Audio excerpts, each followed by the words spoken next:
Kita buka dengan informasi pertama, Saudara. Madrasah Ibtidaiyah Negeri 9 Kota Banda Aceh menggelar pertemuan tatap muka bersama siswa dan wali murid di hari pertama sekolah. Pertemuan ini sebagai ajang silaturahmi guru dan siswa yang selama ini sempat terhenti proses belajar mengajar selama pandemi COVID-19. Karena dalam mencerdaskan Memasuki tahun ajaran baru, Madrasah Ibtidaiyah Negeri 9 Kota Banda Aceh menggelar pertemuan tatap muka bersama siswa dan wali murid di hari pertama sekolah. Pertemuan ini sebagai ajang silaturahmi guru dan murid setelah 3 bulan proses belajar mengajar tatap muka di sekolah terhenti akibat pandemi COVID-19. Pihak sekolah juga menerapkan protokol kesehatan sebelum masuk ke lingkungan sekolah seperti mengecek suhu tubuh, memakai masker, dan mencuci tangan. Sekolah ini juga melakukan tradisi tasyakur sebagai bentuk rasa syukur karena masih bisa silaturahmi dengan siswa maupun orang tua siswa.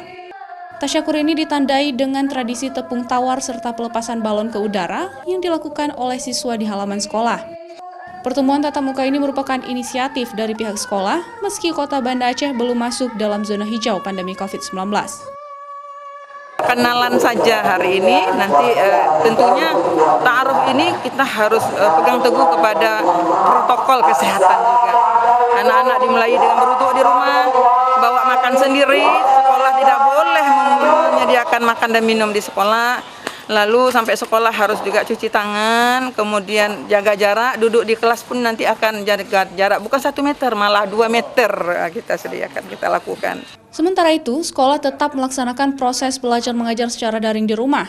Namun para guru bersedia membantu wali murid yang kesulitan dengan metode belajar daring di rumah serta bersedia mengunjungi siswa ke rumah. Para guru secara sukarela membantu siswa yang tidak mampu belajar secara daring karena keterbatasan alat teknologi. Begitu juga dengan wali murid yang kesulitan dengan materi pelajaran, bisa langsung datang ke sekolah untuk berdiskusi bersama guru. Nova Wisdayanti, Kompas TV, Banda Aceh.